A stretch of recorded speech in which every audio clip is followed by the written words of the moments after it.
LeBron James comes out last night, I think it was last night, yesterday sometime, and he says, we have enough to win. I want to state what I feel, and then I want to hear your thoughts. I believe, talent-wise, they do.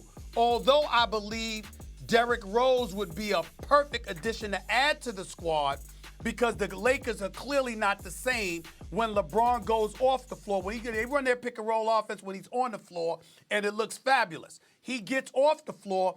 I don't think Rondo warrants the respect that a Derrick Rose has because he's not a scoring point guard, even though he's a great point guard. And as a result, that has to change things up for Coach Vogel, and I think they're compromised to some degree. But my biggest thing about the Lakers is the Clippers. I think the Lakers need a goon. I think they need a rough rider. I think they need a pest. Well, I don't give a damn if it's a Patrick Beverly or a bigger version of him or something. I think that when it comes down to the Lakers and the Clippers, I think it's about that heart. The Clippers tell me they got 5 dogs on their squad. They're wondering whether or not the Lakers have one.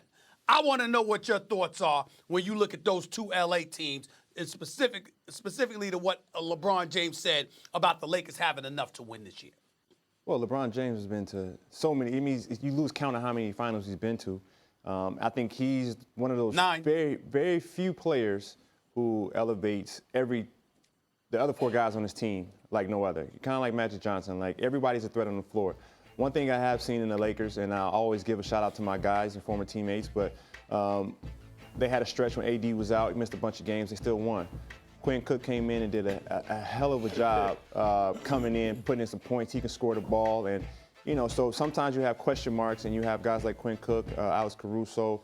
I think Rondo's very underrated as well. Sometimes you look at his numbers and they might not tell the whole story. You know, the way he's orchestrating different things like that. And you don't see often too many teams that put 2 big men and rotate them the way they've done with Dwight Howard and the way they've done with JaVale McGee and how they've done. And then you look at the Clippers and a little different because they have a lot of weapons, like you said. Montrezl Harrell's putting up, you know, he gets 30, you know, seems like every other week. And Lou Williams is able to get to the foul line like no other. And he's shown that he can do that in the playoffs as well. Last year's playoff performance, especially against us, was amazing. And coming back from 31 game and taking the game from us in Golden State, you know, they made us up our game a little bit. So, you know, they have a lot of weapons as well. They've been really solid in terms of where they're positioned right now, considering their injuries and considering that Kawhi Leonard and Paul George haven't been on the floor as much. So, you know, you want to see them play a little bit more these last, you know, 30, 40 games and seeing that they can build some chemistry going to the playoffs because they're going to be dangerous as well. When you say what you can still do, you touched on some of the stuff that you can still do. When I look at the Lakers, there's a good reason people talk about Derrick Rose. They could use another ball handler. I disagree with you about Rondo at this point in his career. I don't think it's a great fit with him out there a lot of the times. I think that's why they need another guy. But they need a two-way wing or a guy who can do things on both sides. Who's a dog on the Lakers? I agree with Stephen A. That sounds like Andre Iguodala to me. On the other hand, I look at the Clippers and I go, Patrick Beverly, Kawhi Leonard, Paul George. I mean, everywhere you look, you got a dude who will play on both sides of the floor. And I think about Andre Iguodala on that team. Boy, that's a nightmare for other teams. Would you rather go to a team that you feel like you fit in with that group better? Or would you rather go to a team where you look and they go, they could really use a guy like me on that team?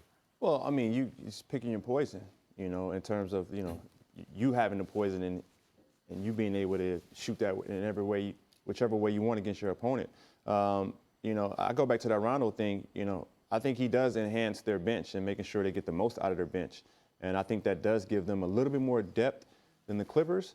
But the Clippers have a little bit more firepower in terms of, you know, the guys you just named, Paul George all the way down to Patrick Beverly, Lou Williams, Montrezl Harrell.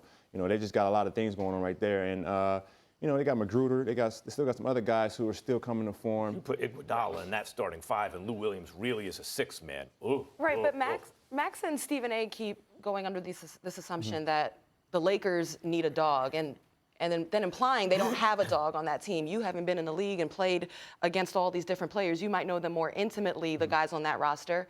I mean, do you feel that the Lakers have somebody with fire? Sometimes being a dog isn't necessarily communicated vocally or in that way. If there is someone, could you point them out? Well, I think they've maximized their 2 bigs unlike any other team in the league. You know, with the way that they're rotating. Other than AD, you mean? You mean Dwight and Dwight McGee? and JaVale, who were written off 4 or 5 years ago in the league, and the way they've been able to resurrect their career, I think that shows, you know, you got to give a lot of credit to LeBron, who's co-signed on it, obviously, and said, bring these guys in, they're going to help us protect the paint.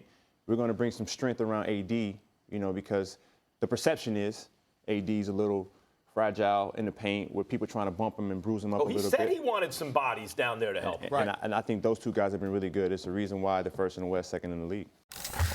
Thanks for watching ESPN on YouTube. For more sports highlights and analysis, be sure to download the ESPN app. And for live streaming sports and premium content, subscribe to ESPN+.